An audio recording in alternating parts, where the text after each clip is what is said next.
Welcome to Calm Mind, where thoughts finally slow down. I'm so glad you found your way here tonight.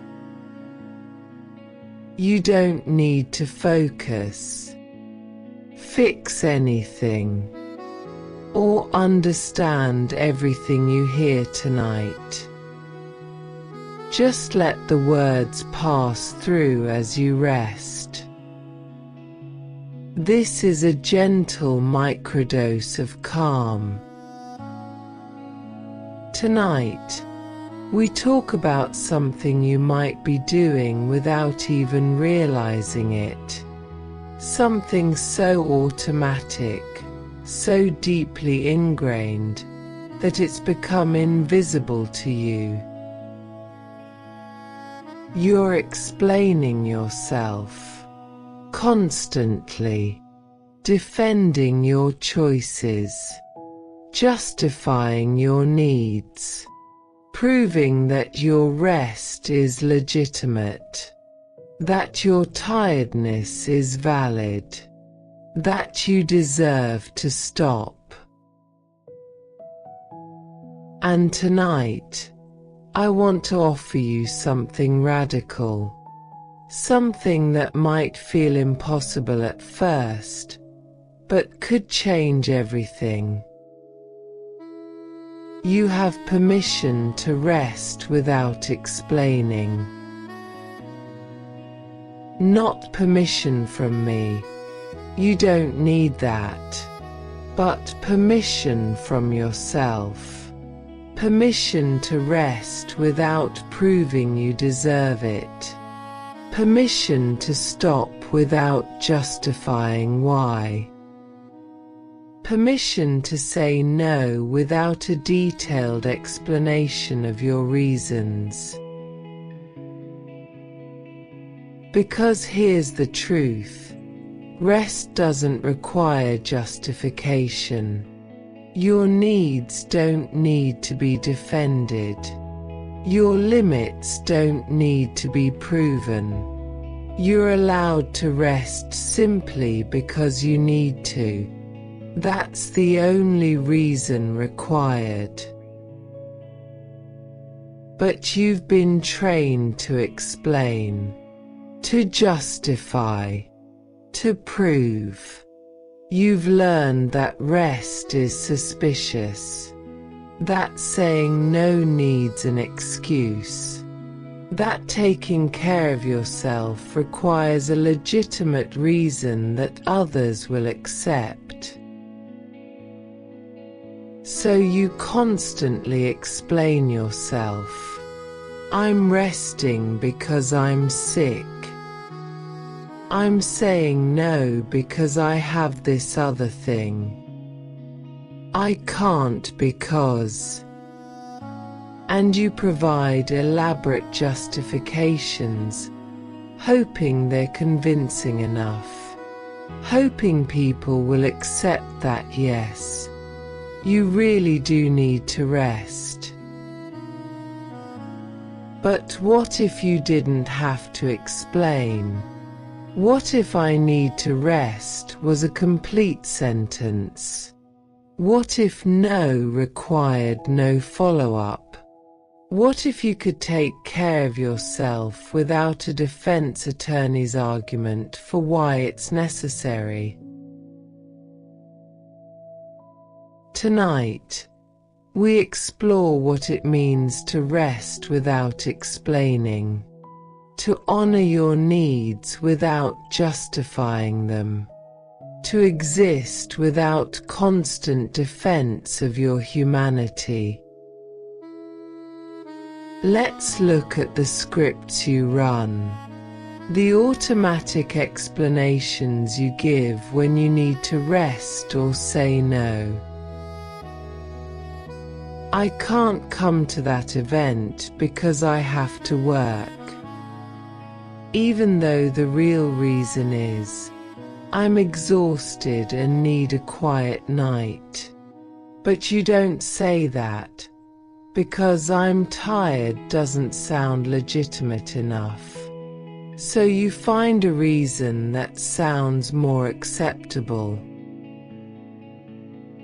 I need to rest today because I'm getting sick. Even though you're not actually sick, you're just depleted. But saying I'm depleted feels like admitting weakness, so you find a medical reason that sounds more justified. I can't take on that project because my schedule is full. Even though your schedule isn't actually full, you just don't have the energy. But I don't have energy sounds like laziness, so you cite schedule instead. These scripts are automatic. You probably don't even notice you're doing it. But you're constantly translating your real needs into explanations you think others will accept. Constantly justifying your rest by making it sound more legitimate than just "I need it." And this is exhausting, because you're not just dealing with the tiredness, you're also managing everyone's perception of your tiredness. You're not just resting, you're defending your right to rest. You're not just saying no, you're building a case for why no is acceptable. What would it be like to stop running these scripts? To just say, "I need to rest. I'm saying no. I can't." Without the elaborate justification. Without the performance of legitimacy. Why do you feel like you need to explain? Because you've learned that rest is conditional. That you're only allowed to rest if you have a good enough reason. That your needs are only valid if others agree they're valid. Maybe you had caregivers who questioned your needs. Are you really tired? You don't look tired. So you learn to prove it. To make your tiredness visible, legitimate, beyond question. Maybe you worked in places that treated rest as suspicious. Why do you need time off? What's wrong? So you learn to have medical notes, detailed explanations, proof that your rest was necessary. Maybe you've been in relationships where your boundaries were challenged. Why can't you? What's the real reason? So you learn to have airtight explanations, reasons that couldn't be argued with. However you learned it, the message was clear. You don't get to just rest. You don't get to just say no. You have to prove it's necessary. You have to convince others. You have to defend your needs against scrutiny. If this journey brings you some peace, understanding, or permission to be gentler with yourself, like and subscribe. This helps guide others to this peaceful space. Leave a comment on what brought you here tonight. Your story might be exactly what another restless mind needs to hear. Return whenever you need. Remind yourself about these truths. But for now, in this moment, your only task is to be here. Let your muscles release their tension. Feel your eyelids becoming pleasantly heavy. Allow your thoughts to slow and soften as we begin this journey together.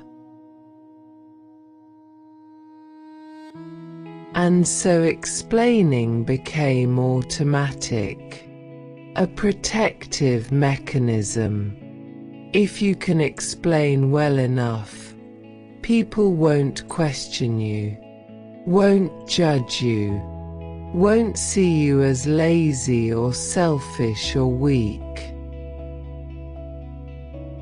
But here's what this costs. It makes your needs feel illegitimate unless others validate them. It makes rest feel like something you have to earn through good enough reasons. It makes you constantly perform for others' approval instead of simply honoring what's true for you. Constantly explaining yourself is its own form of exhaustion. It's emotional labor, mental labor, the labor of managing how others perceive your needs.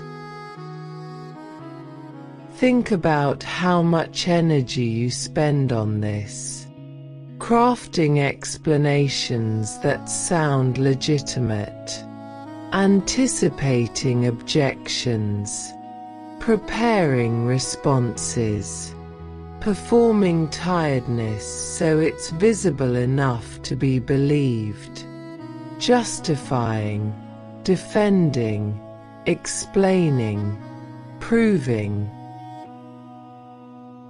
This energy could be used for actual rest, for actual recovery, but instead, it's spent on managing others' perceptions, on making your needs palatable, on performing legitimacy.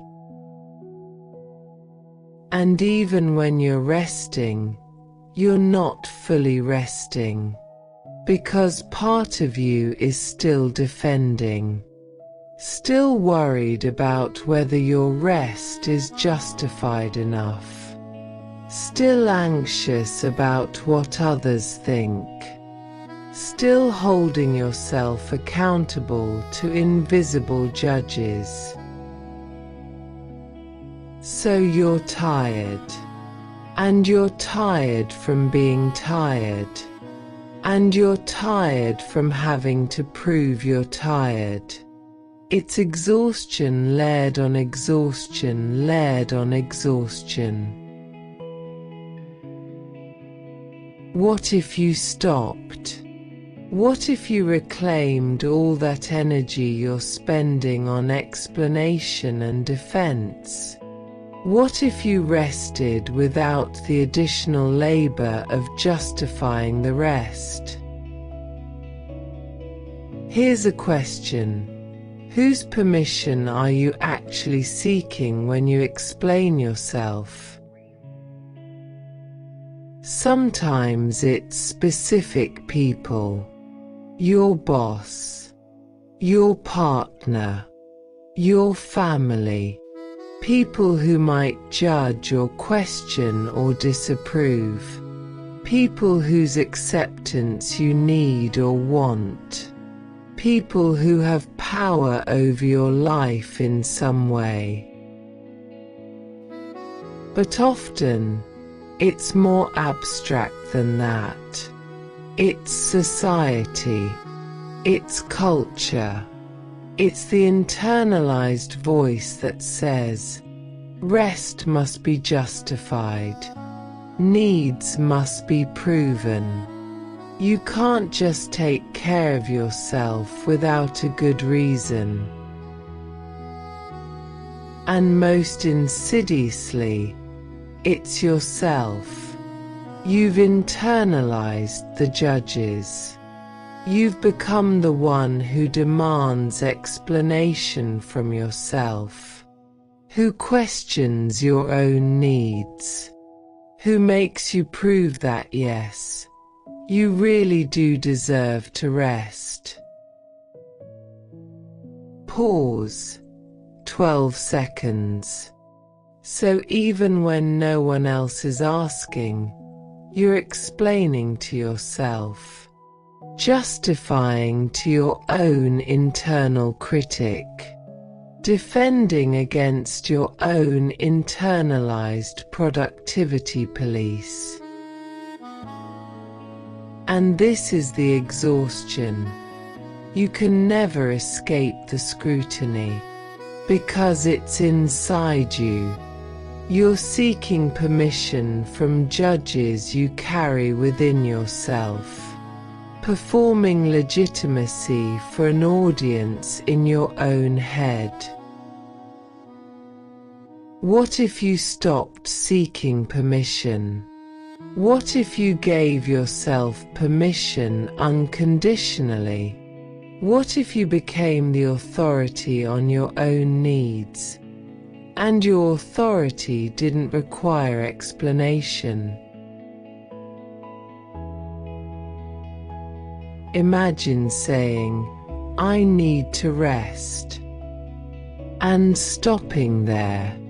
No explanation, no justification, no elaborate defense. Just, "I need to rest." This might feel impossible, irresponsible even. Surely you need a reason. Surely people deserve an explanation. Surely you can't just declare your needs without proving they're legitimate. But what if you can? What if "I need to rest" is reason enough? What if your own assessment of your needs is sufficient? What if you don't owe anyone an explanation for taking care of yourself? This is radical because it places authority where it belongs, with you. You become the expert on your own experience. You become the decider of what you need, not others, not their judgment, not their standards. You. And this is uncomfortable, because it means you might disappoint people. They might not understand. They might think your reasons aren't good enough. They might judge you as lazy or selfish or weak. But here's what's also true. You've been exhausting yourself trying to meet everyone's standards for what constitutes legitimate rest. And it's never enough. The standards keep moving. The scrutiny never ends. You can never rest peacefully because you're always defending the rest. So what if you stopped?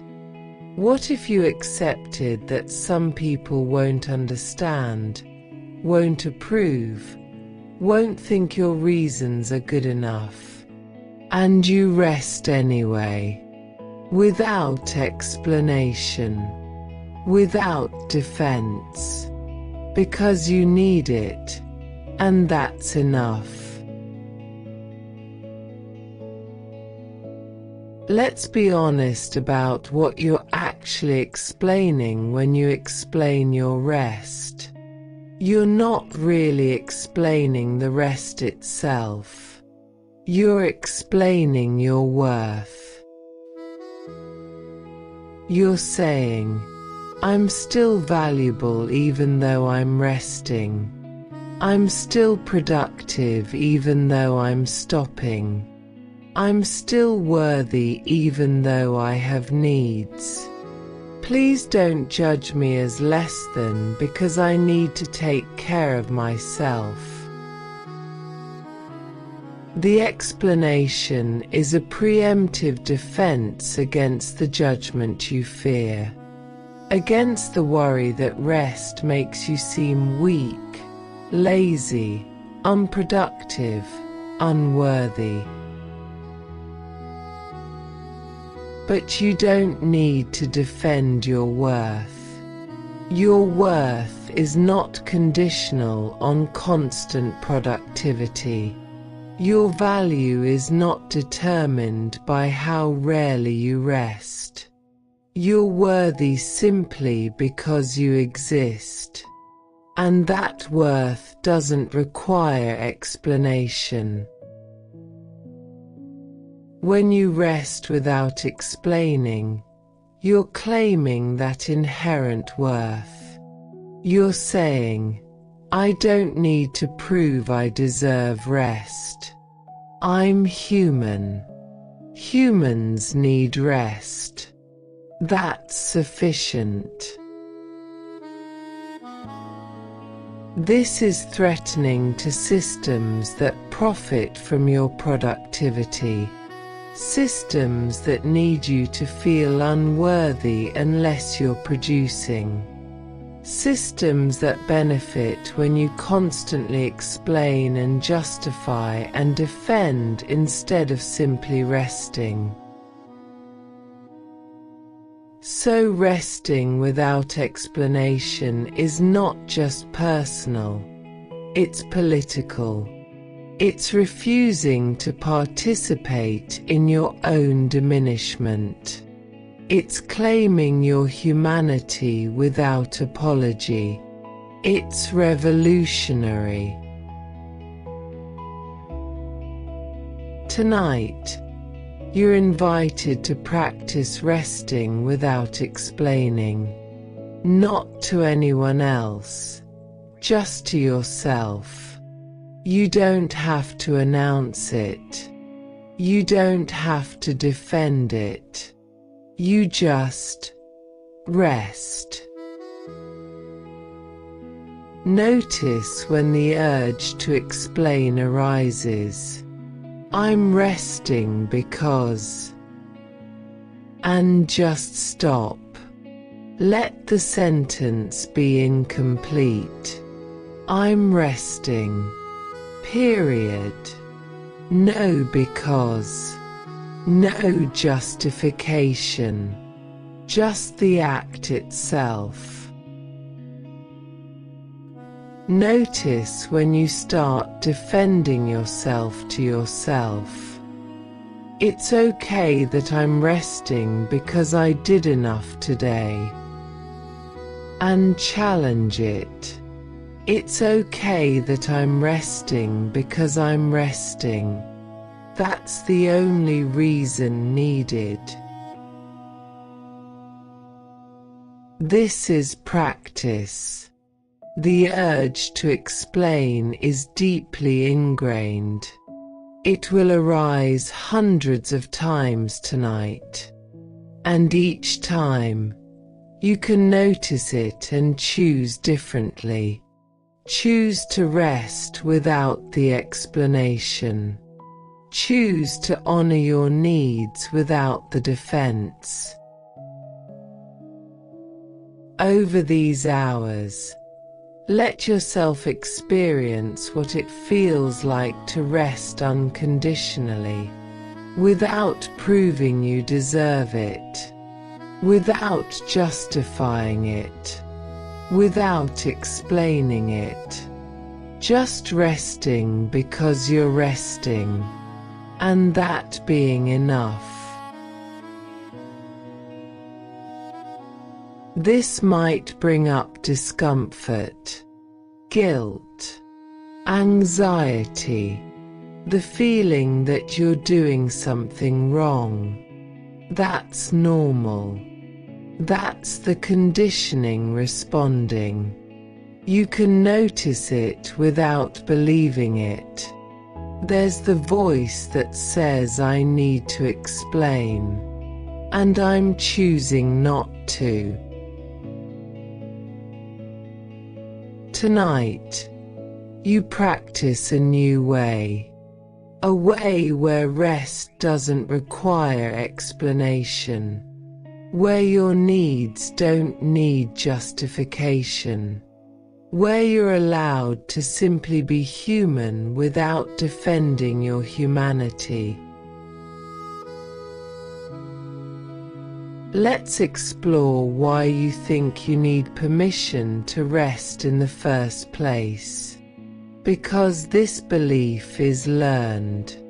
It's not natural. It's conditioning. And understanding where it comes from can help you release it. Children don't ask permission to rest. A tired child just stops, sits down, wants to be held, rests. There's no explanation, no justification. No, I'm resting because. Just, I'm tired. I need to stop. But then we teach children to override their needs. We don't have time to rest right now. You're not really that tired. Just push through. We teach them that their internal experience is less important than external demands, that they need permission from authorities to honor what they feel. And gradually, the child learns, I can't just rest when I'm tired. I need permission. I need a good enough reason. I need to prove my tiredness is legitimate. The internal knowing, I'm tired, I need to stop, gets overridden by external authority. By adulthood, you've completely internalized this. You don't even notice you're seeking permission. It's automatic. You think, I'm tired, immediately followed by, but do I have a good enough reason to rest? Will others accept this reason? Am I justified? The permission seeking has become so automatic that you've lost touch with the simple truth. I'm tired, so I rest. That's all that's needed. The tiredness itself is the permission. You think you need permission to rest because you've been taught that productivity is mandatory. That your worth comes from output. That being is worthless compared to doing. From school onwards, you learned you must be productive. Homework every night. Activities every afternoon. No idle time. Idle time is wasted time. If you're not producing, you're failing. If you're not achieving, you're worthless. Then you entered the workforce and this intensified. 8 hours a day of productivity. Actually more, checking emails at night, thinking about work on weekends. Productivity becomes identity. What do you do? Really means how do you produce value? So rest becomes transgressive. Rest interrupts productivity. Rest suggests you're not producing value. Rest makes you feel guilty because you've internalized the message. Worth equals output, and rest means no output, therefore rest means no worth. And in this framework, rest does require permission. Because you're interrupting the mandatory productivity. You're failing to produce value. You need a justification for this failure. You need to explain why, despite the imperative to produce, you're choosing to rest instead. But what if the imperative itself is wrong? What if worth doesn't come from productivity? What if you're valuable simply because you exist? Then rest doesn't interrupt anything important. Rest is just rest, a natural part of being human. No permission required. You seek permission because you fear judgment.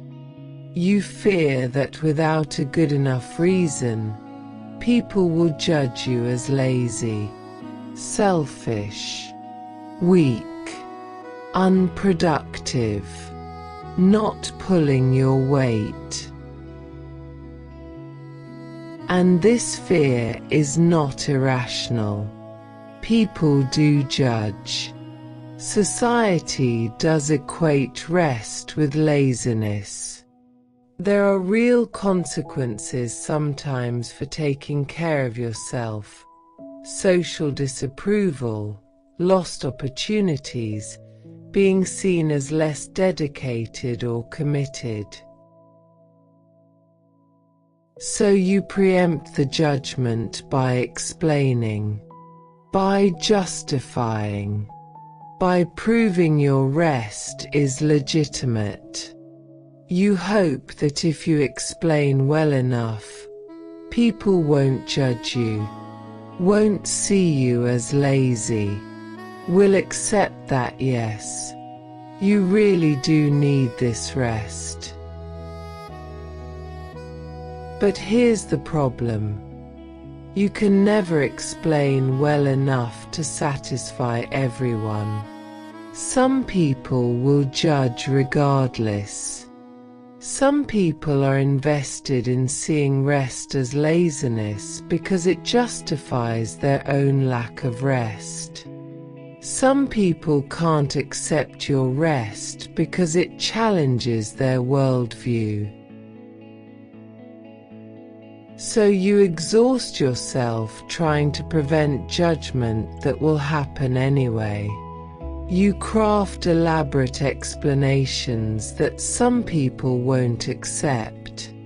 You seek approval from people who won't give it.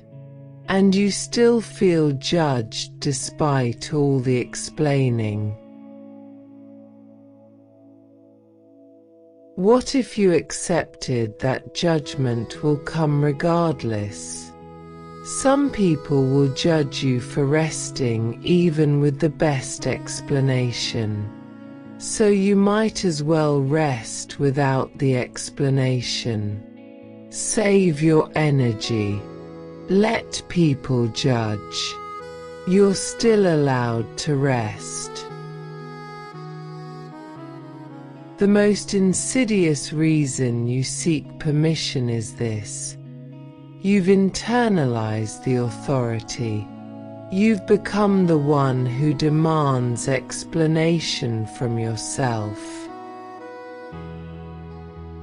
Even when no one else is asking, you're asking yourself, why do I need to rest? Is this justified? Am I being lazy? Do I really need this, or am I just weak? You interrogate yourself constantly.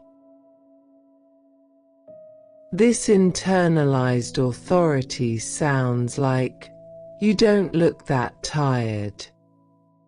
Other people work harder and don't complain. You should be able to push through this. If you really cared about whatever, you wouldn't need rest." And this voice is relentless, because it's inside you. You can't escape it. Even in your rest, it's there, questioning whether the rest is legitimate, making you feel guilty, demanding justification. The internalized authority is often harsher than any external authority. You hold yourself to standards you'd never hold anyone else to. You interrogate yourself in ways you'd never interrogate a friend. You demand from yourself what you'd find unreasonable if someone else demanded it from you. So when we talk about permission to rest, we're really talking about permission from yourself, releasing the internal interrogation, quieting the voice that demands explanation, becoming gentle with yourself instead of prosecutorial. You think you need permission because rest feels scarce, like there's not enough time, not enough resources, not enough space for everyone to rest. So rest becomes something to ration, something that requires justification for why you deserve a share. This scarcity mindset comes from systems that actually do make rest scarce. Jobs that give minimal time off. Workplaces that punish rest. Economic conditions that require constant grinding. Systems that genuinely don't provide enough space for human rest. So you learn, rest is scarce. I need to justify taking any. I need to prove I deserve it more than others do. I need permission from gatekeepers who control access to the scarce resource of rest. But what if rest isn't actually scarce? What if it's artificially made scarce by systems that benefit from your constant productivity? What if there's actually enough time, enough space, enough permission for everyone to rest adequately? When you operate from abundance instead of scarcity, permission becomes unnecessary. There's enough rest for everyone. You don't need to justify why you deserve some. You just rest. Because there's enough. Because you need it. Because rest is not scarce. It's as available as breathing. Shifting from scarcity to abundance means recognizing, my rest doesn't take away from anyone else. There's not a limited pool of rest I'm draining. Rest is infinite. Everyone can rest, including me, without justification. Seeking permission is also about control. If you can get permission, you feel safer, more secure, like you've done things correctly, like you won't face consequences. But seeking permission also gives away your power. It makes others the authority over your needs. It requires them to validate your experience. It makes your rest conditional on their approval. And here's what happens. Even when you get permission, it doesn't feel secure. Because what's given can be taken away. Because approval is conditional. Because you're always one judgment away from having your permission revoked. Real security comes not from getting permission but from knowing you don't need it. From being your own authority. From trusting your own assessment of your needs. From resting because you need to, regardless of who approves or disapproves. This is scary, because it means you might rest wrong. Might take rest others don't think you deserve. Might prioritize your needs over their expectations. Might disappoint people.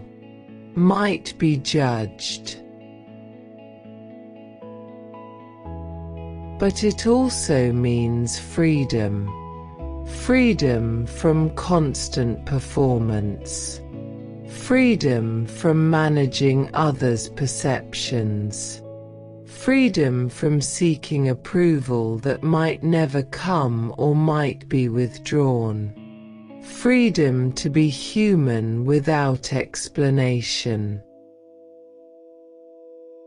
Reclaiming authority over your rest means you become the expert on what you need, not your boss, not your family, not society. You. You know when you're tired. You know when you need to stop. You know your capacity. You know your limits. You're the one living in your body, experiencing your experience. You're the authority. This doesn't mean you never consider others. It doesn't mean you're totally selfish or irresponsible. It just means you trust yourself. You honor your assessment of your own needs.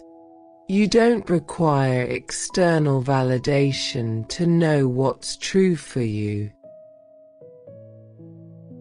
Reclaiming authority might mean, I say I'm tired, and that's enough. I don't need to prove it to anyone. I don't need a medical diagnosis or visible symptoms or external validation. I say I'm tired, I am tired, and that's the truth. It might mean, I say no, and I don't owe an explanation. No is a complete sentence. I don't need to justify my boundaries. I don't need to make my no palatable. Just no, and that being sufficient. Reclaiming authority is a practice. You've spent years giving it away, seeking external permission, doubting your own knowing. It takes time to trust yourself again, to believe that your assessment is valid, to rest without needing approval. But it's possible, and it's necessary, because no one else can know what you need. Only you can. And trusting that, trusting yourself, is how you finally rest without explanation.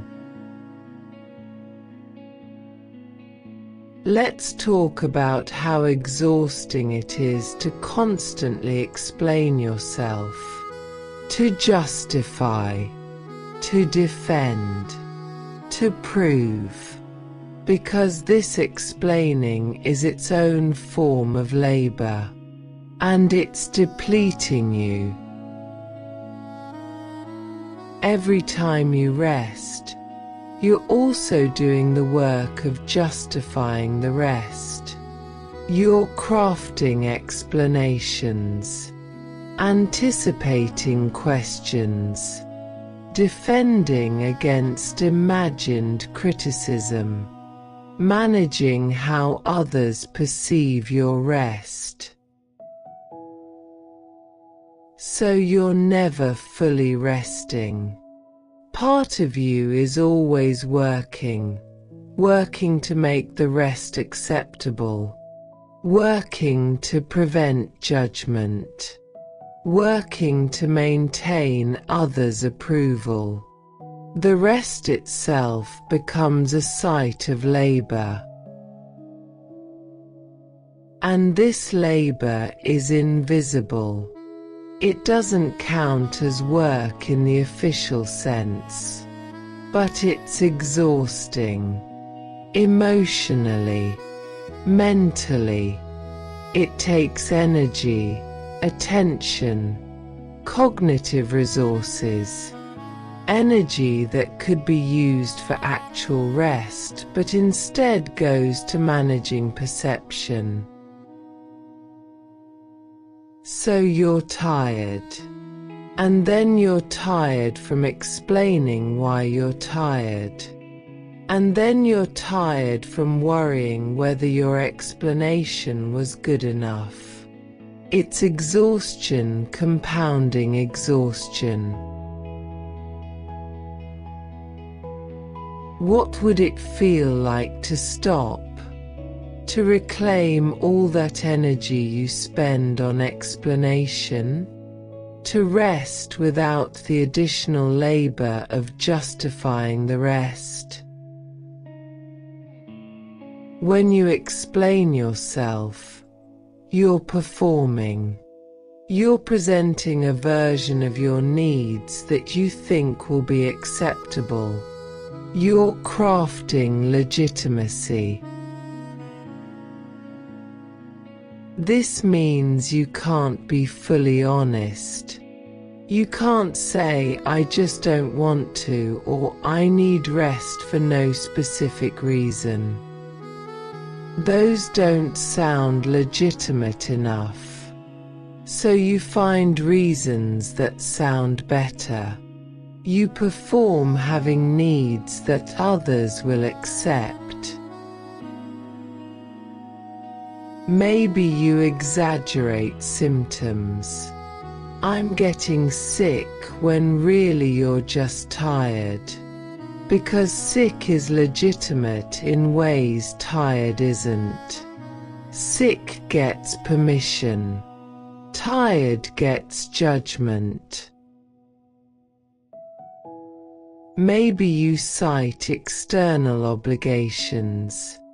"I have to do X," when really you just want to rest. Because having to do something sounds more legitimate than wanting to rest. Maybe you hide behind other people. "My partner needs me to," or "my kids have a thing," when really you need the rest.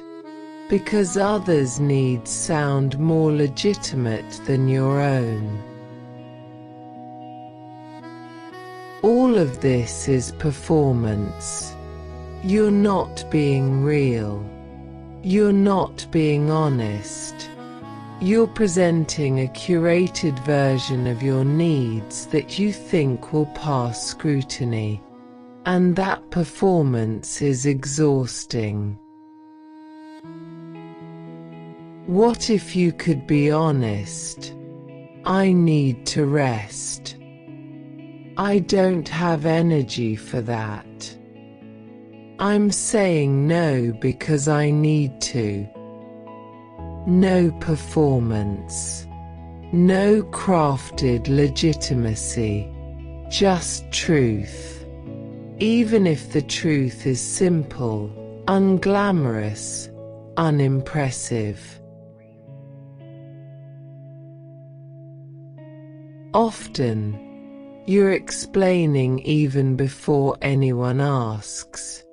You're defending against questions no one has posed. You're preempting judgment that hasn't happened yet. I'm resting today because I didn't sleep well and I have a headache and I worked late yesterday and… You pile on reasons, building a case, preparing for cross-examination. But no one's cross-examining you. You're doing it to yourself. This anticipatory defense comes from past experiences where you were questioned, where your rest was challenged, where you didn't have good enough reasons and faced consequences, judgment, guilt, pressure to push through. So now you protect yourself by explaining preemptively, by having airtight reasons ready, by making your case before anyone asks you to. You anticipate the interrogation and provide answers before the questions come.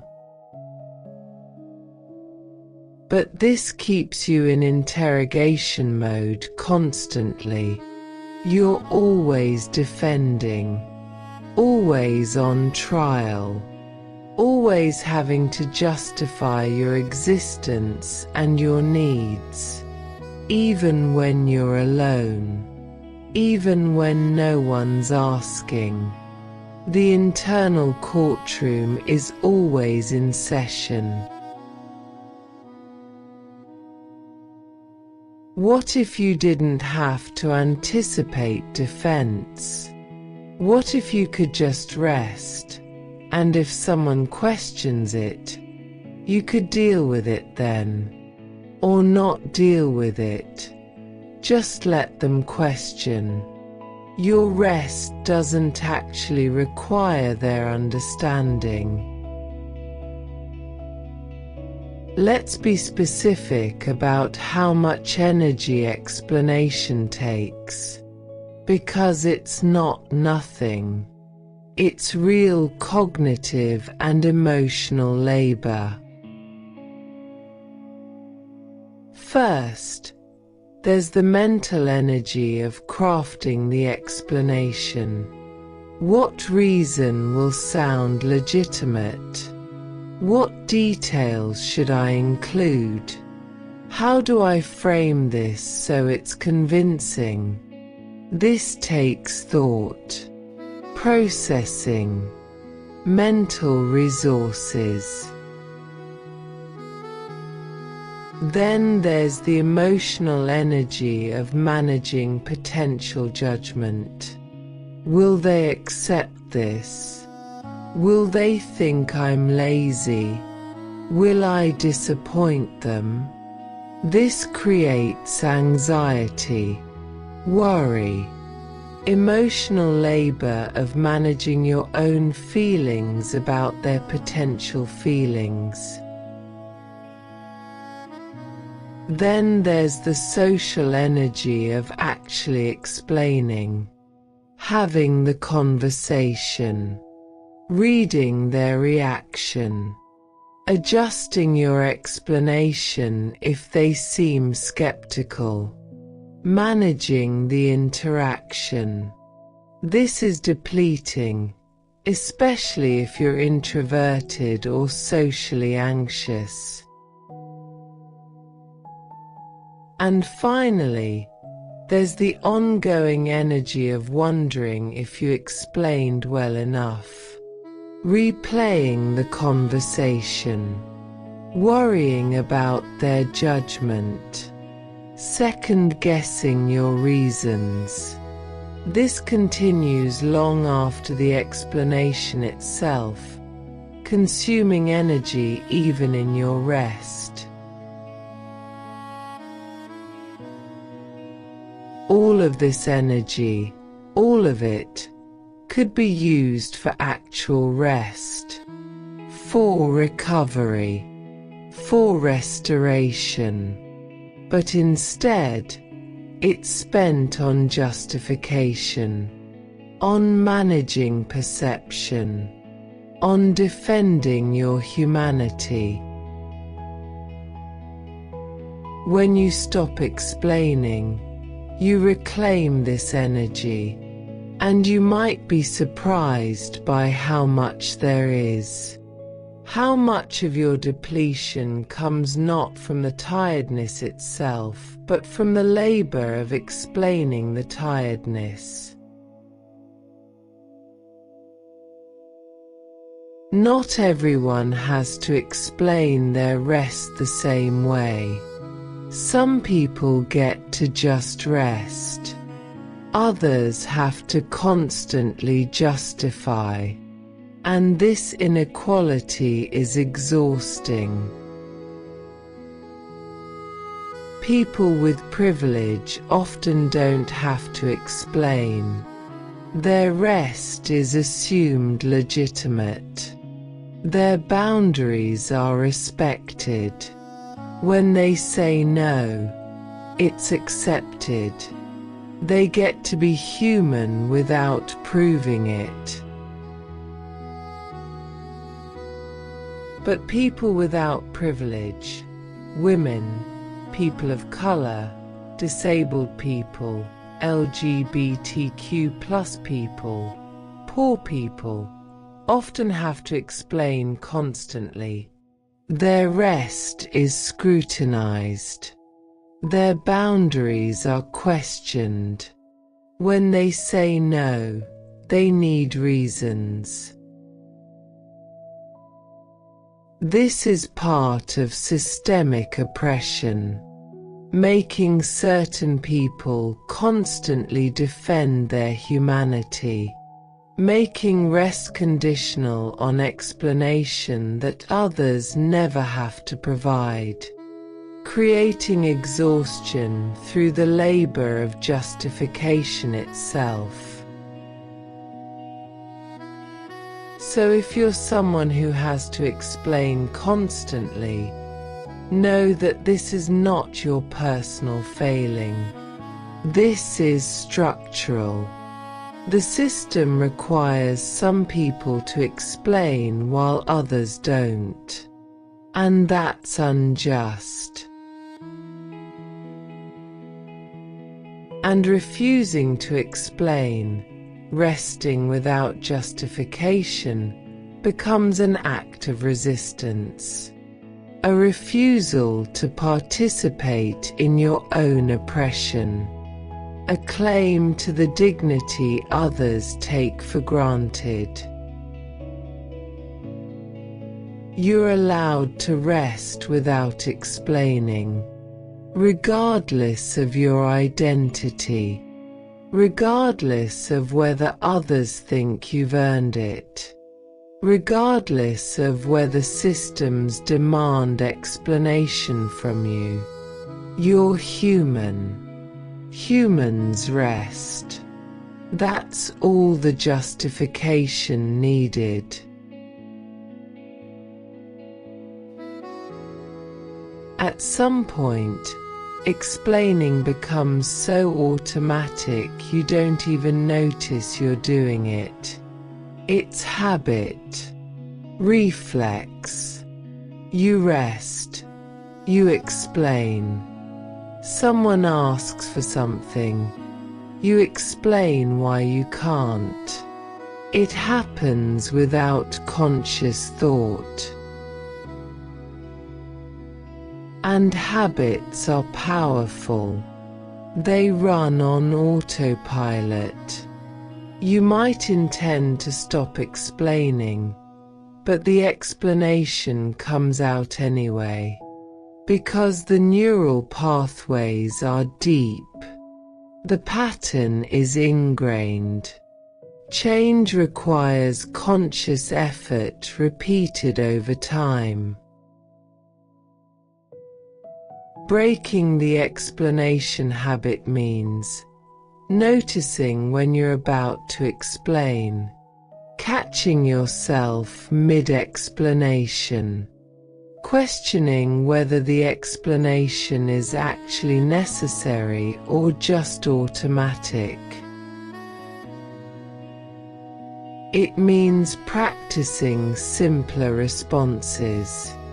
Instead of "I can't because I have to do X and then Y and also I'm not feeling well" and just "I can't", just "no", just "I need to rest". Full stop. Complete sentence.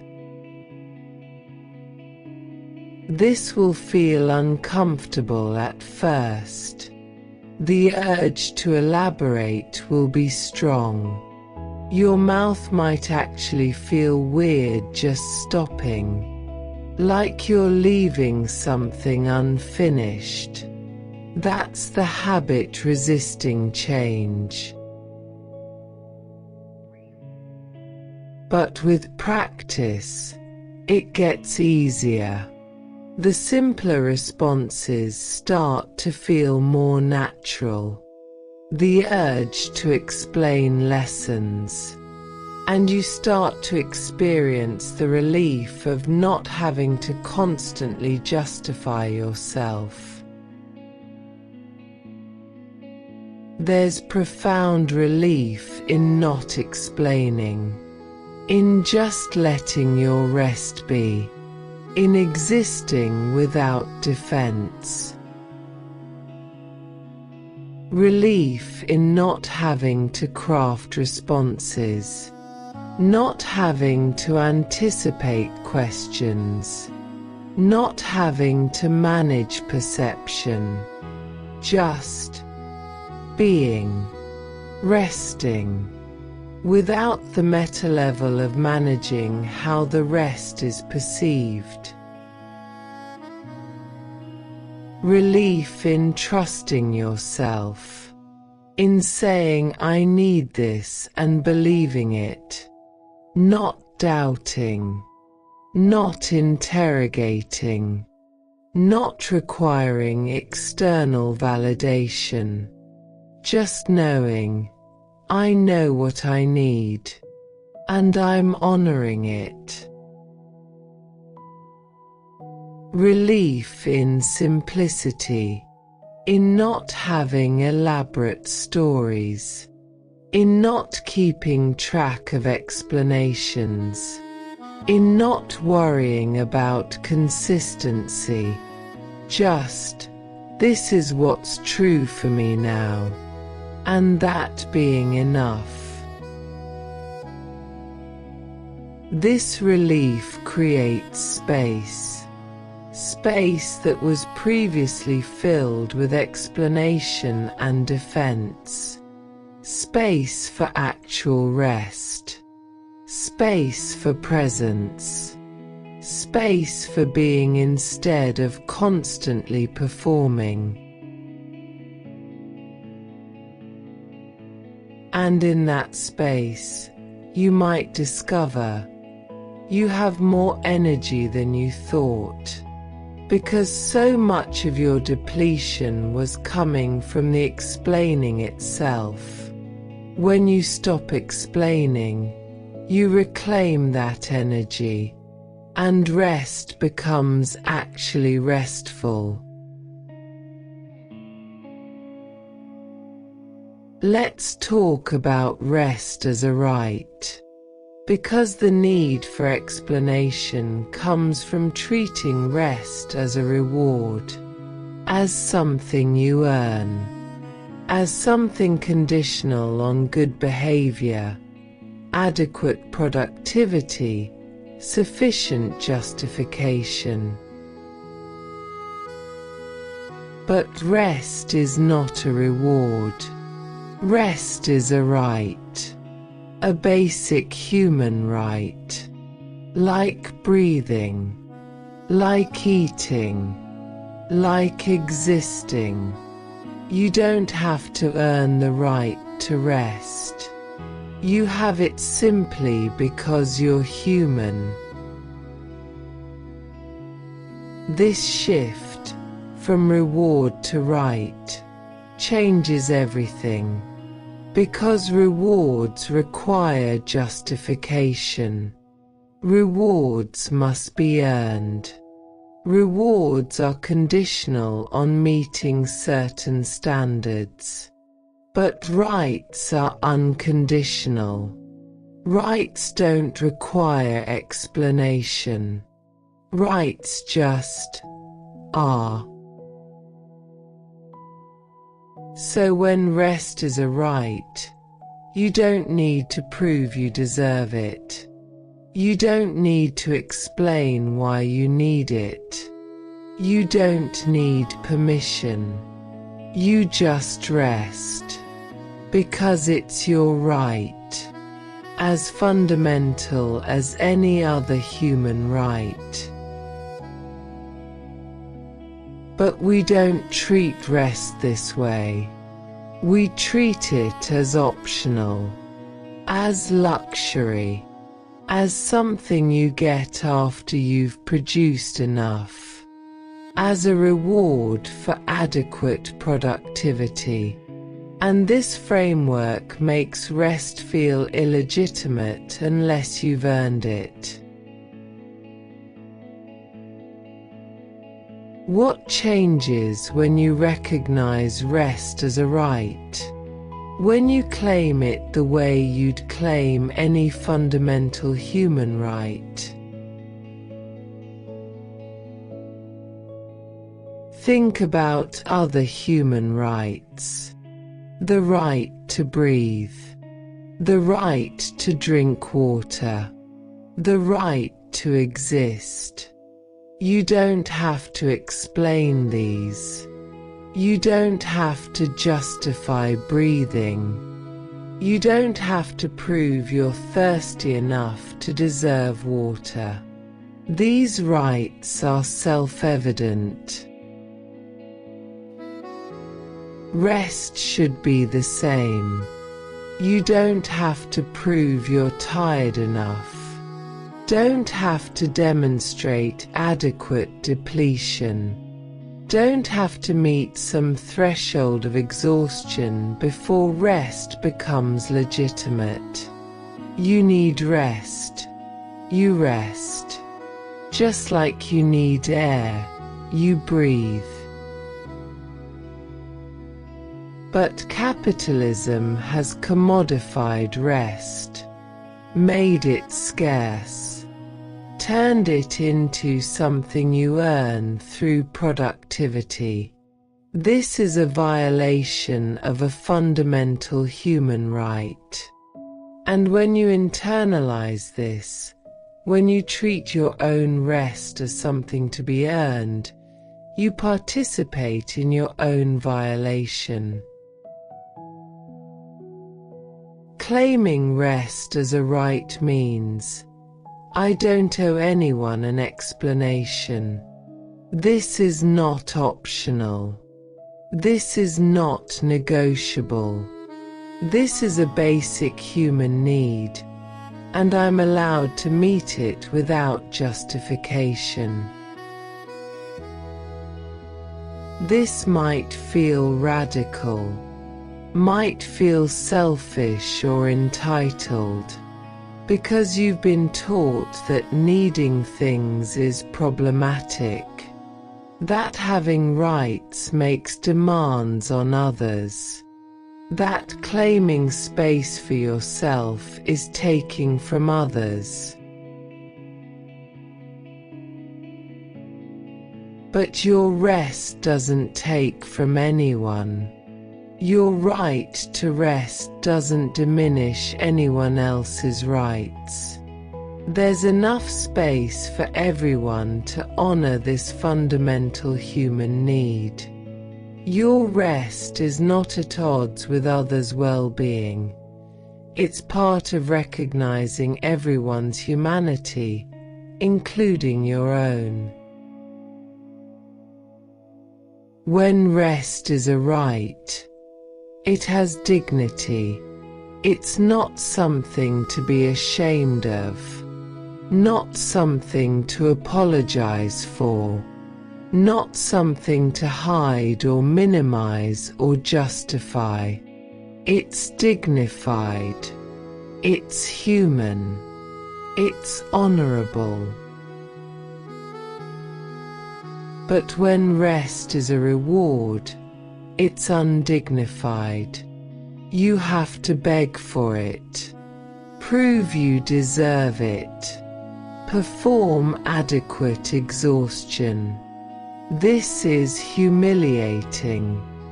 It strips rest of dignity and makes it something shameful unless you've justified it adequately. Reclaiming the dignity of rest means, I rest with my head held high. I don't apologize. I don't diminish. I don't make myself small. I rest because I'm human and humans rest. And that's dignified. This dignity might threaten people who are uncomfortable with their own needs, people who have internalized that rest is shameful, people who are still performing constant productivity. Your dignified rest might challenge their framework. Let it. Your dignity is not dependent on their comfort. You're allowed to rest with pride, with confidence, with the knowledge that you're honoring a fundamental human right. That's not arrogance, it's dignity. When rest is a right, you can rest for rest's sake, not to be more productive tomorrow, not to recharge so you can work harder, not as a means to an end, just to rest, because resting is valuable in itself. But capitalism can't accept this. Capitalism needs rest to be productive, needs it to serve work, needs it to be justified by what it enables. Rest for its own sake is threatening because it doesn't produce anything. So you've internalized this too. You justify rest by how it will make you more productive. I need to rest so I can work better tomorrow. As if rest's value comes from its utility for work, not from rest itself. But rest has inherent value. Being restful is valuable. Experiencing ease is valuable. Existing without producing is valuable. You don't have to make rest useful to justify it. Rest is its own justification. So rest for rest's sake. Rest because rest feels good. because ease is pleasant, because not doing has its own quality, because being is valuable even when it produces nothing, because you're worthy of pleasure, peace, ease, not as tools for productivity, but as experiences worth having for themselves. This is radical self-love, treating your own ease as valuable, not requiring it to serve some other purpose, just valuing yourself enough to rest simply because rest is good for you. Here's something important about rights. They're not negotiable. They're not contingent. They're not conditional on others' approval. Rights are absolute within the realm of human dignity. This means your right to rest doesn't depend on whether your boss approves, doesn't depend on whether your family understands, doesn't depend on whether society validates it. You have the right. Period. This doesn't mean there are never consequences. Sometimes honoring your rights has costs, lost jobs, strained relationships, social disapproval. Rights don't protect you from all consequences, but they do give you moral standing. They do make it clear, I'm not wrong to need this. I'm just human. When rest is a right, you stop negotiating with yourself. Stop asking, do I really deserve this? Have I earned this? Is this legitimate? Instead, I need this. I have the right to meet my needs. That's not negotiable. And you stop negotiating with others. Stop trying to convince them. Stop seeking their approval. Instead, this is what I need. I'm honoring my right to rest. Whether you understand or approve is separate from whether I'm justified. I am justified by my humanity alone. This firm ground, knowing your rest is a right, not a privilege to be granted, this changes how you move through the world. You're not asking permission. You're claiming what's yours. And that's powerful. Your rest is also part of collective rights. When you rest without explaining, you normalize rest for everyone. You challenge systems that make rest conditional. You create space for others to claim their right to rest too. This is especially important if you have any privilege. When someone with privilege rests without explaining, it creates permission for those with less privilege to do the same. It chips away at systems that demand constant justification.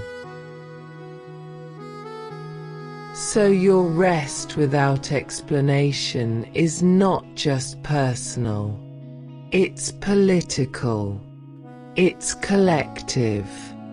It's contributing to a culture where rest is recognized as a right for everyone, not a reward for productivity. And when you rest without explaining, you're resisting systems that extract labor through shame, that keep people producing through guilt, that profit from everyone feeling like they need to earn rest. Your unexplained rest is resistance. This doesn't mean your rest alone will change systems, but it's part of larger movements toward recognizing human dignity, toward honoring limits, toward creating a world where everyone can rest without shame or justification.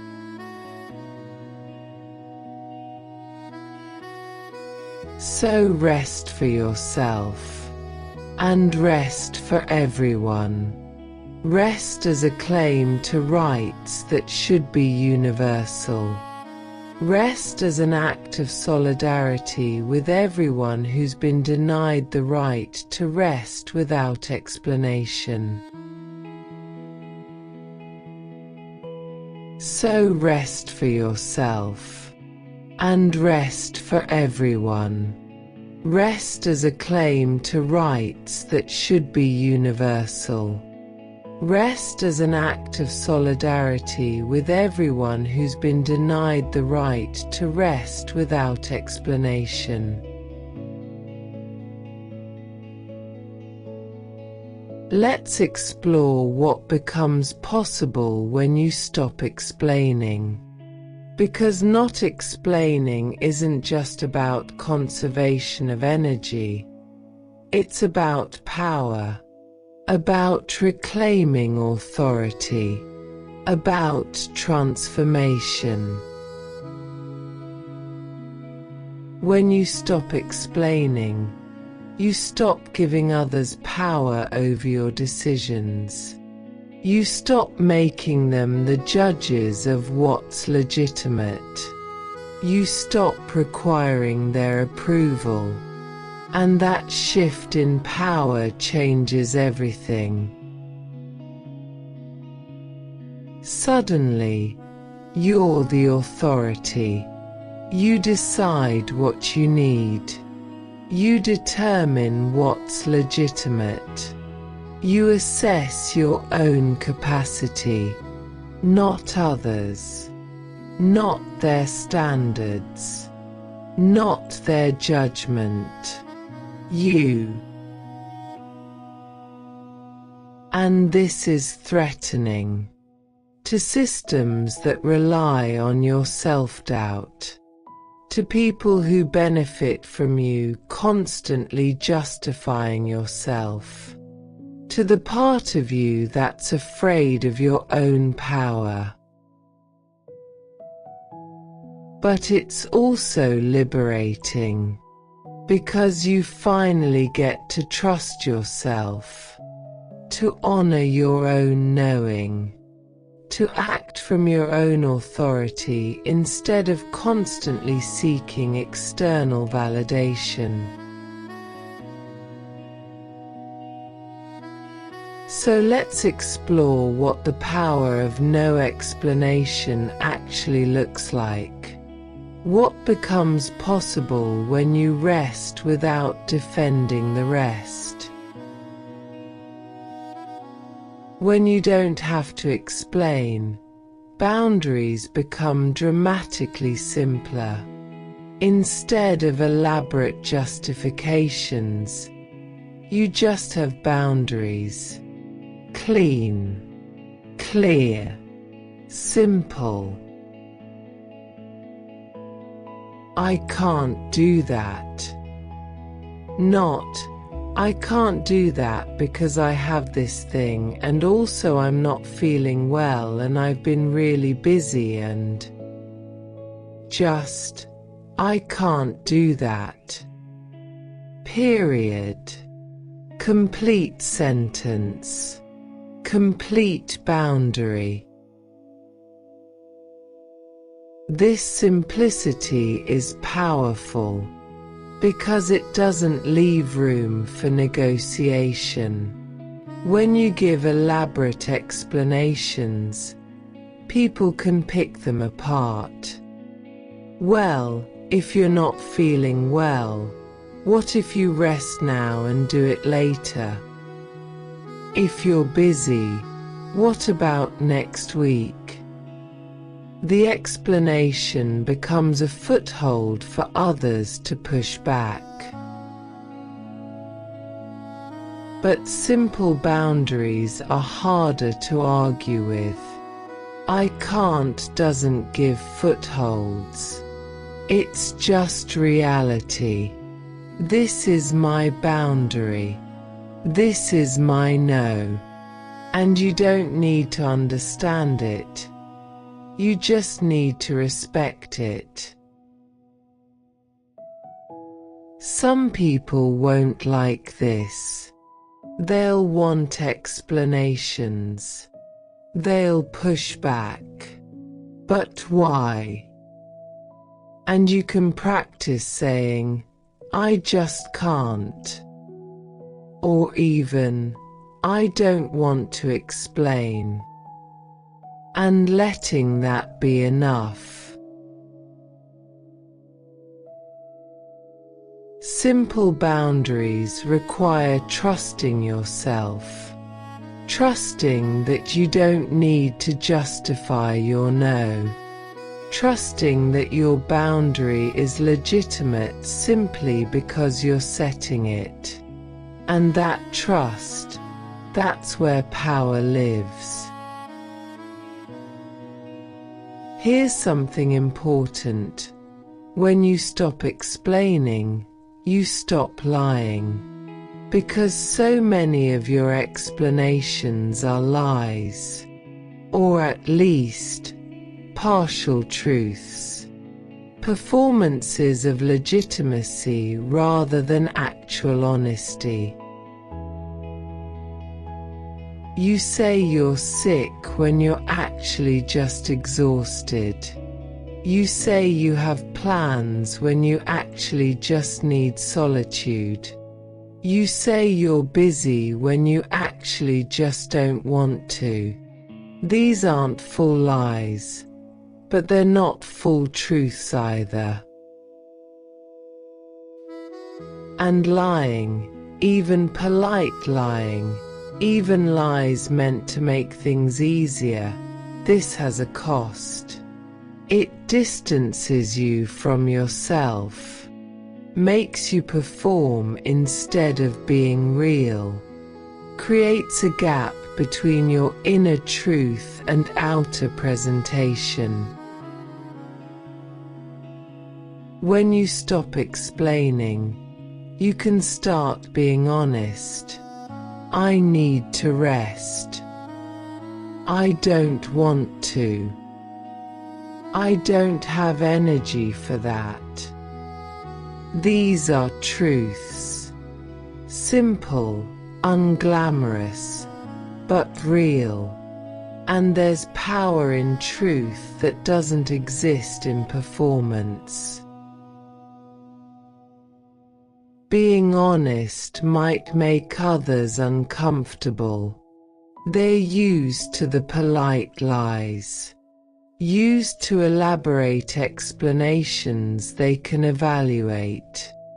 Raw honesty, I just don't want to, that can feel jarring to people who expect constant justification.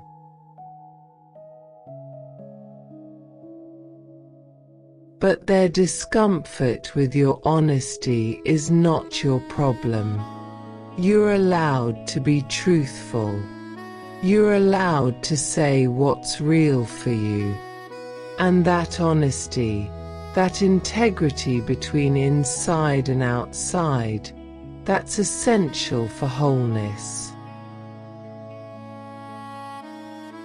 When you stop explaining, you discover something important, who actually respects you, and who was just comfortable with you being manageable.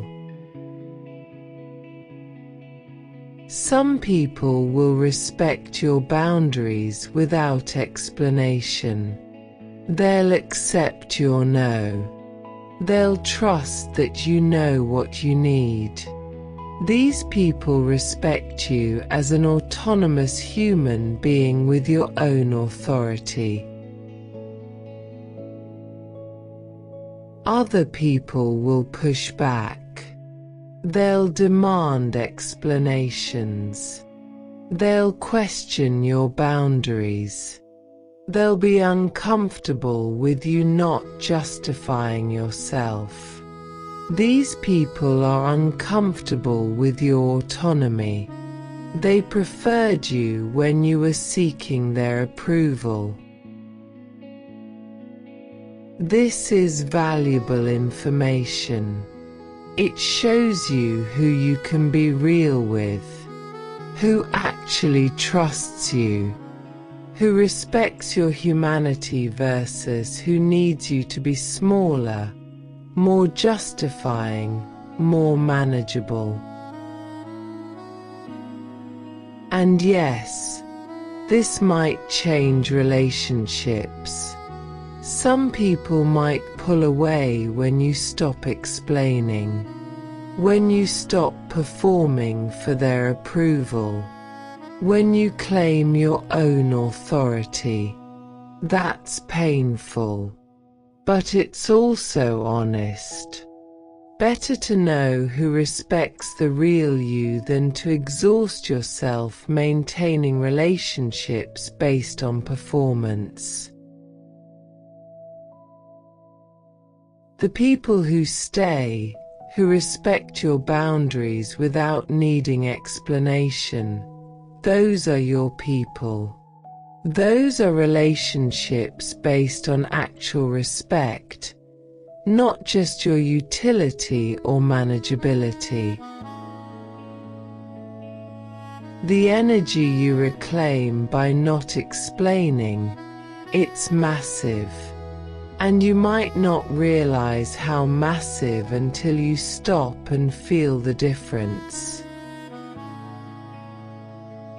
All the mental energy of crafting explanations, all the emotional energy of managing perception, all the social energy of justifying yourself, all the ongoing energy of worrying whether you explained well enough, all of that returned to you. And suddenly you have capacity you didn't know you had. Capacity for actual rest, for presence, for joy, for things that matter to you. Because you're not spending all your resources on justification.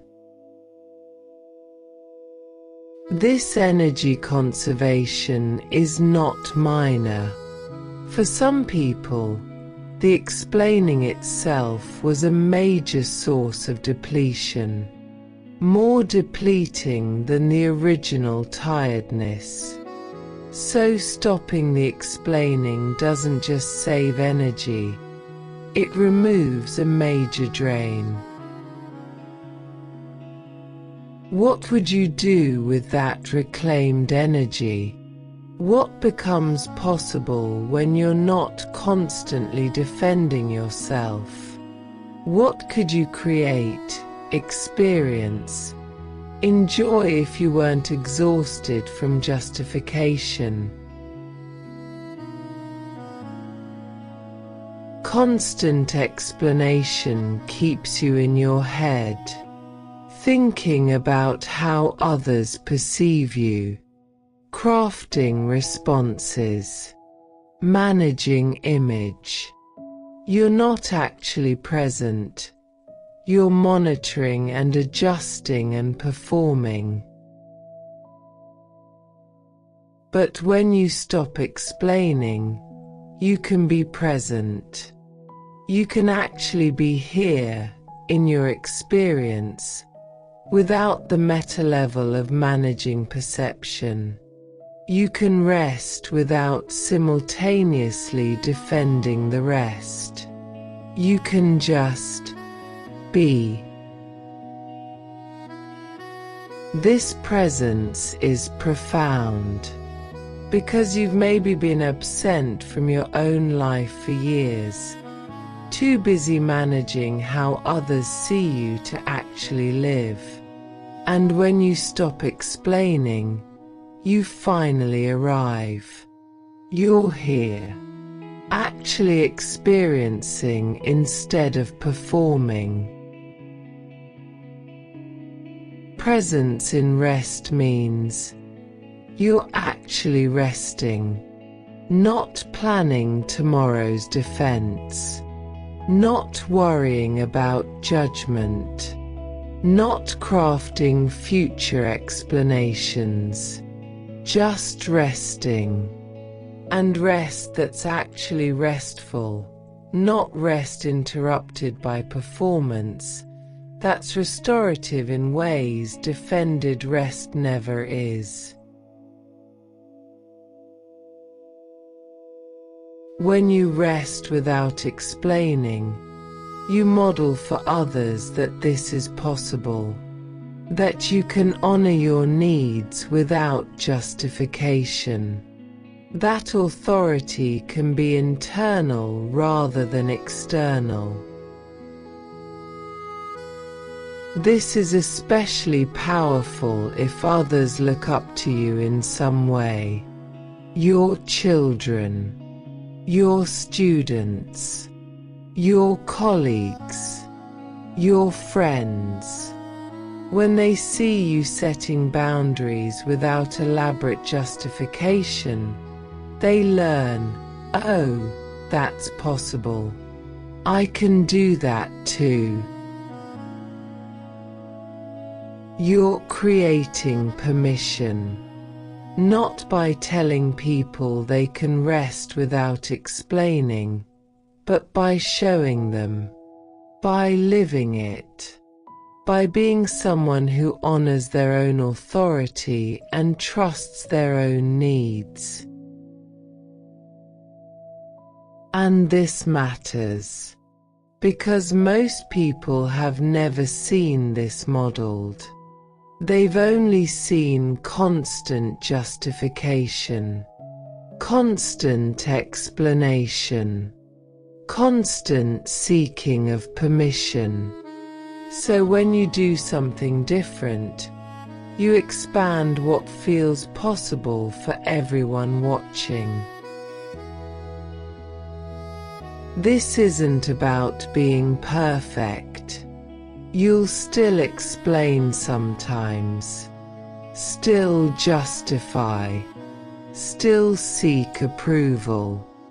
But even your imperfect practice of not explaining, that's modeling. That's showing that it's possible to try, to learn, to gradually reclaim authority.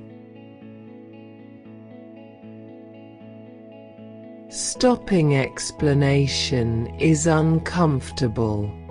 It will feel wrong, selfish, rude, irresponsible. These feelings will arise. They're the conditioning protesting, the old patterns resisting change.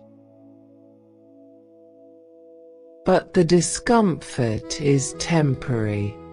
It's the discomfort of change, not evidence you're doing something wrong. And on the other side of that discomfort is freedom, peace, energy, presence, authentic relationships, self-trust. So when the discomfort arises, and it will, you can notice it without believing its truth. There's the uncomfortable feeling. That's the old pattern protesting. I'm still allowed to rest without explaining. Over time, the discomfort lessens. The new pattern becomes familiar. Not explaining starts to feel normal. And you wonder how you ever lived the old way, constantly justifying, constantly explaining, constantly seeking permission for your own needs. The discomfort is worth it. The freedom on the other side is worth it. Your energy, your presence, your authenticity, your self-trust, these are worth the temporary discomfort of change. Now let's talk about being unapologetically you. Because this is where everything comes together. Radical self-permission, no explanation, no defense. Just being yourself, honoring your needs, claiming your humanity without apology. Being unapologetically you means you rest without explaining. You set boundaries without defending. You honor your needs without apologizing. You exist without constantly justifying your existence. This is the integration of everything we've explored. Not just refusing to explain in isolated moments, but living from a place of, I don't owe anyone an explanation for being human. I'm allowed to be exactly who I am, needs and all. And this might be the hardest piece, because you've spent so long being apologetic, so long making yourself smaller, so long seeking approval. Being unapologetically you requires unlearning all of that. But it's also the most liberating piece, because when you stop apologizing for yourself, when you stop defending your humanity, when you stop explaining your existence, you finally get to just be. And being is where freedom lives. Let's look at how often you apologize for simply being you. I'm sorry, I can't. I'm sorry, I need to rest. I'm sorry, I don't have energy for that. Sorry, sorry, sorry. What are you apologizing for? For being human? For having limits? For not being a machine? For needing what all humans need? The apology suggests you've done something wrong. That your rest is an imposition, that your boundaries are offenses, that you should apologize for the inconvenience of your humanity.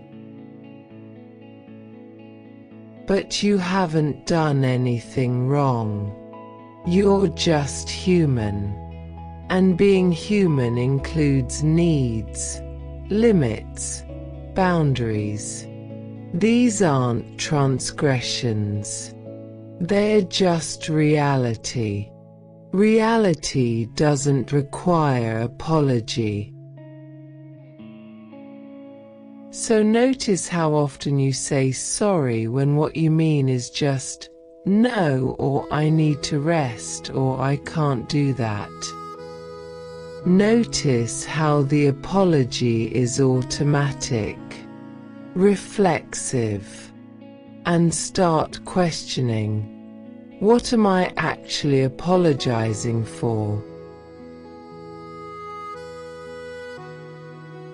When you stop apologizing, your boundaries become clearer, firmer, more respected. Because boundaries without apology communicate, this is non-negotiable. This is my reality. This is what I need. I can't do that. Not I'm sorry, I can't do that. Just, I can't. This is my boundary. This is my limit. And I'm not apologizing for it. Some people won't like this. They're used to apologetic boundaries, used to you softening your needs. When you stop apologizing, when you just state your reality, it might surprise them. Let them be surprised. Let them adjust. Your boundaries are not up for negotiation, and you don't need to apologize for having them. You're allowed to have limits. You're allowed to honor them, without apology. And here's what happens. When you stop apologizing, people respect your boundaries more, because unapologetic boundaries are clearer. They don't invite negotiation. They just are. And people respond to that clarity. Unapologetic rest means you rest without guilt, without shame, without feeling like you need to justify or apologize. You just rest because you need to, and that's sufficient. I'm resting today. Not I'm so sorry. I know I should be doing more, but I really need to rest. Just, I'm resting. This is what I need. This is what I'm doing. No apology. This feels radical because you've been taught that rest requires justification. That needing rest is somehow shameful.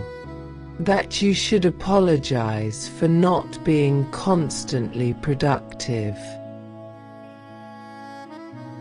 But rest is not shameful. Rest is necessary. Rest is human.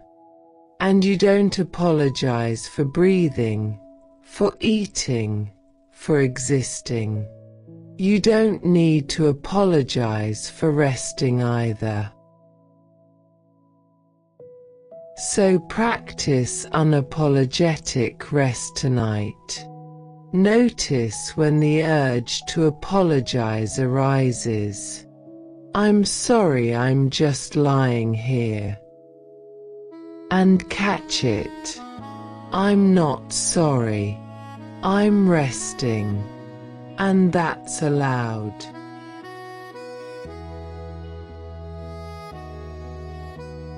Being unapologetically you includes giving yourself radical permission.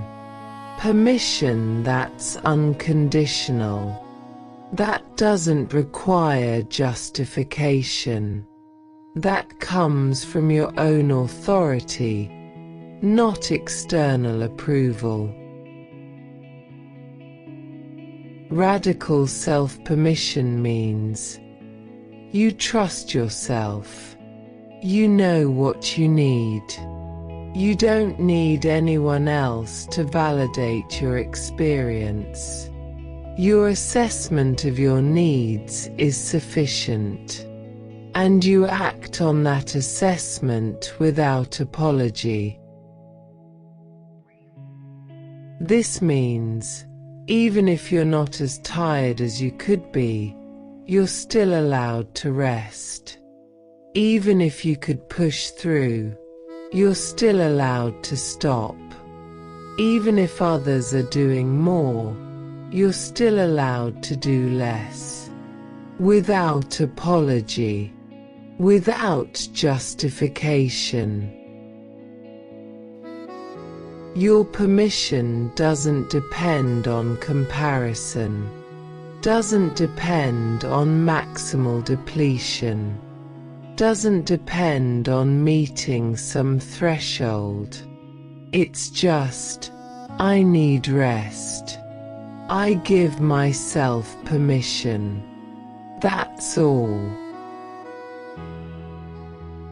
And this includes permission for pleasure. Permission to rest because it feels good, not just because you're collapsing. Permission to honor your desires, not just your necessities. Permission to pursue ease for its own sake. This is radical because it places authority where it belongs, with you. You become the expert on your own experience. You become the decider of what you need, not others, not their judgment, not their standards. You. Being unapologetically you includes changing your mind without elaborate explanation. You thought you could do something, but now you realize you can't. You said yes, but now you need to say no. And you don't have to apologize. You don't have to justify the change. You just, I know I said yes, but I need to change that to a no. That's allowed. That's honoring current reality over past commitments. People might be upset, might say you're unreliable, and that might be true. But you're still allowed to change your mind when you realize you don't have capacity. Without apology. Without elaborate defense. This doesn't mean you change your mind carelessly. There are consequences. But sometimes, the consequence of honoring your actual capacity is better than the consequence of pushing beyond it. And you're allowed to make that choice. Unapologetically. There's profound relief in not apologizing, in standing in your needs without shame, in claiming space without diminishing yourself. Relief because you're not constantly making yourself smaller, not constantly suggesting you're wrong to need things, not constantly seeking forgiveness for being human. Relief because it's simpler, fewer words, less emotional labor. Just, here's my boundary, here's my need. Done. Without the additional work of apologizing, softening, managing perception. Relief because you're finally being honest.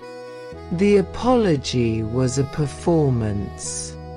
a way of managing others' responses. When you drop it, you're more real, more direct, more yourself. And relief because you're modeling self-respect. When you don't apologize for your needs, you're telling yourself, these needs are legitimate. I'm worthy of honoring them. I don't have to diminish myself to deserve rest. This self-respect, this unapologetic honoring of your humanity, this is healing. After years of apologizing for existing, for needing, for having limits, to finally stop apologizing is profound. If you're not apologizing, what do you say instead? You state reality. You state your boundary. You state your need. Without preamble. Without apology. Just truth. I can't do that. Not I'm sorry. I can't do that. Just, I can't. Reality. Boundary. Complete sentence. I need to rest. Not I'm sorry. I know I should be more available, but I really need to rest. Just, I need to rest. Simple. Direct. Unapologetic. No. Sometimes the complete sentence is just, no. Not I'm so sorry, no. Not I wish I could, but no. Just, no. And that being sufficient. This feels uncomfortable at first. The urge to apologize is strong. You might actually have to bite your tongue to stop sorry from coming out. That's how ingrained it is. But with practice, unapologetic communication becomes natural. You state your needs without apology. You set boundaries without softening them. And you discover, this actually works better. People respect clear boundaries more than apologetic ones. Being unapologetic doesn't mean being inconsiderate. You can still care about impact. Still communicate thoughtfully. Still be kind. You're just not apologizing for having needs. If your rest impacts someone, you can acknowledge that without apologizing. I know this changes our plans is different from I'm so sorry. The first acknowledges impact. The second apologizes for having needs. You can be considerate in how you communicate boundaries without apologizing for having them. I need to rest, so I won't be able to do that is both clear and respectful. No apology needed. The difference is subtle but important. Consideration accounts for others. Apology suggests you're wrong to have needs. You can be the first without the second. And sometimes, your rest will inconvenience people. That's unavoidable. You can recognize the inconvenience without apologizing for it. I know this is inconvenient acknowledges reality.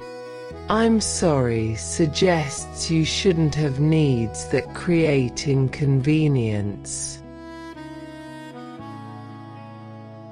Your needs are allowed to create inconvenience sometimes. That's part of being in relationship with other humans. Everyone's needs sometimes conflict. That's not something to apologize for. It's just reality to navigate together. Being unapologetically you is a practice, a daily choosing, a gradual unlearning of apologetic patterns and a gradual embodying of self-respect. It means catching yourself when you're about to apologize for your needs and choosing differently. It means noticing when you're making yourself smaller and choosing to take up space. It means recognizing when you're performing for approval and choosing authenticity instead. You won't do this perfectly. You'll still apologize sometimes, still explain, still seek approval. That's normal. That's part of learning. Just notice and return to the practice. Over time, being unapologetically you becomes more natural, less effortful, more who you actually are instead of something you have to remember to do. And you discover, this is how I want to live. Unapologetically human. Unapologetically me. Tonight, practice this. Rest unapologetically. Be yourself unapologetically. Honor your needs unapologetically. Without explanation. Without defense. Without apology. Just you. Resting. Allowed. Exactly as you are.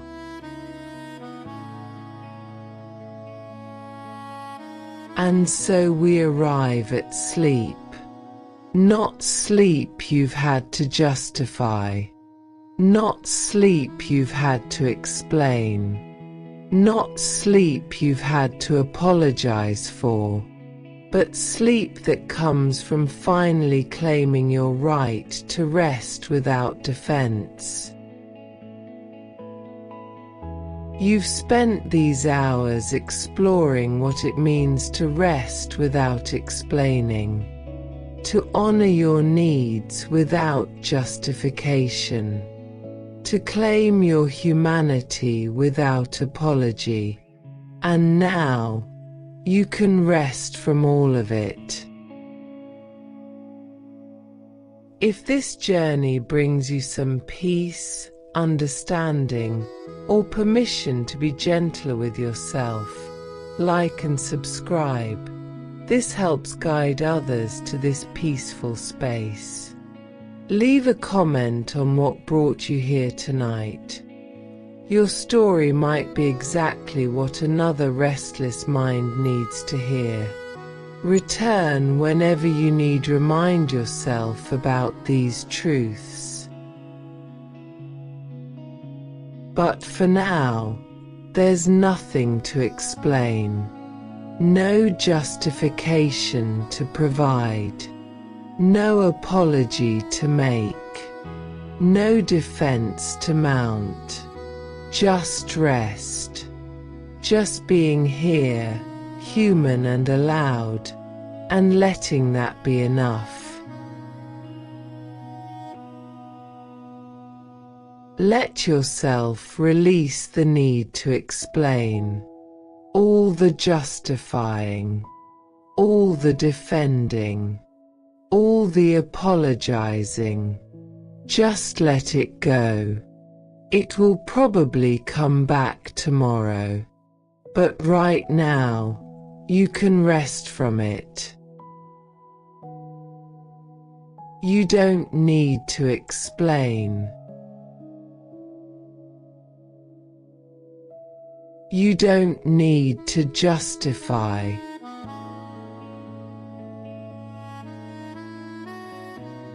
You don't need to apologize.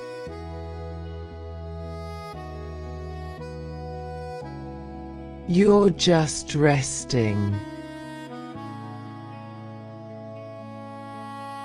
Because you need to. And that's enough.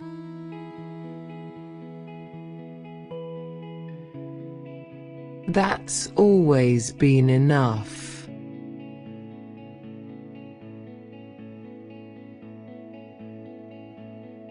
Your rest, if it's here, needs no explanation.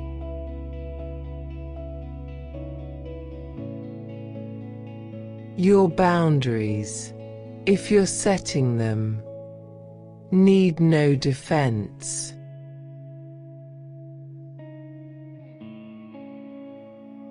Your humanity needs no apology.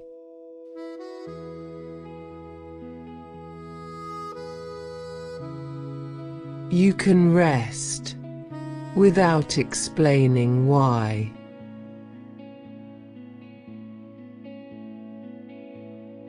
You can sleep without justifying it.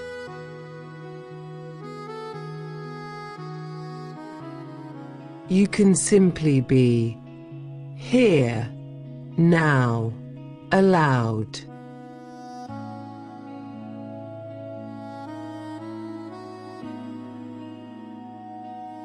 Not explaining. Not defending. Not apologizing.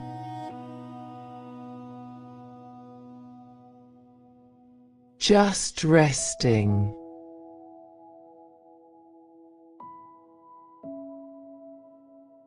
Just being.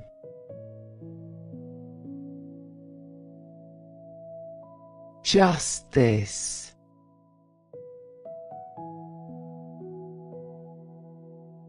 Let your whole being settle into unexplained rest.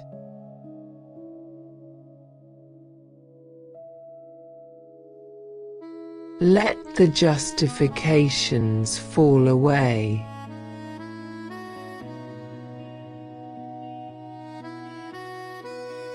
Let the defense rest too.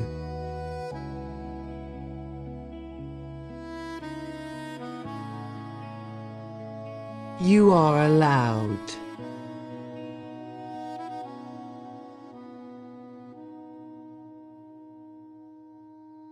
Simply allowed.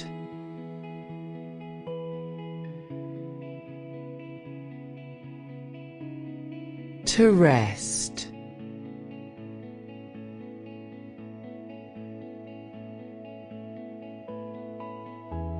To be.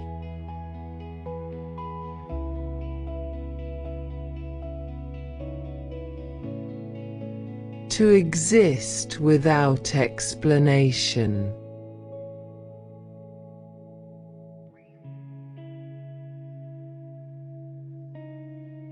Your rest is legitimate.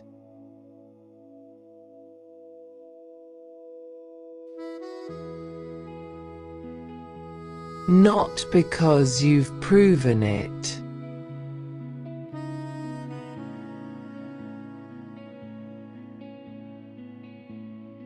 But because you're human.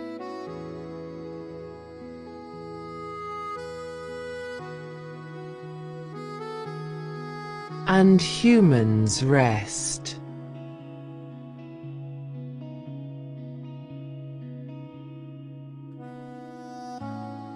Without explanation.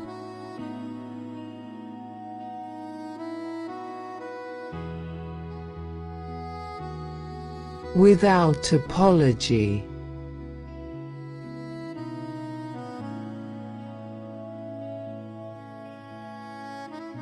Without defense.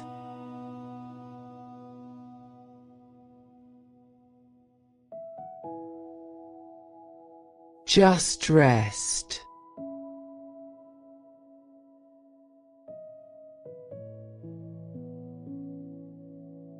Pure and simple.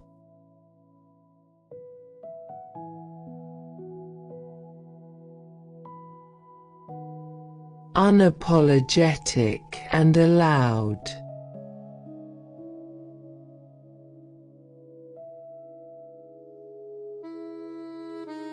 Let sleep hold you now.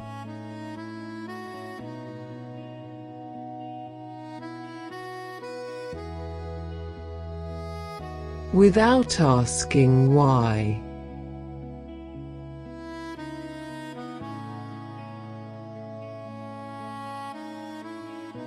Without needing reasons.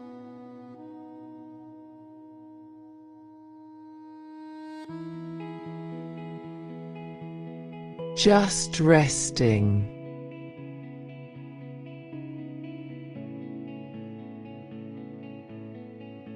Just being.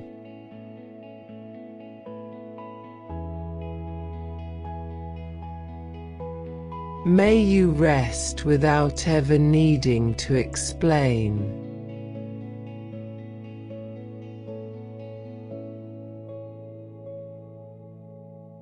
May you sleep in the freedom of no justification.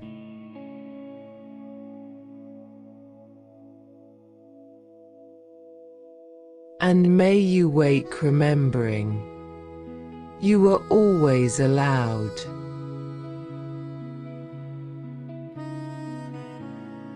You never needed permission. You were always worthy of rest. Exactly as you are.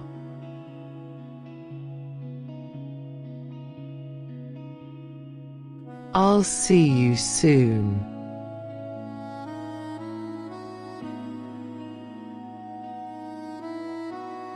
May your rest be deep.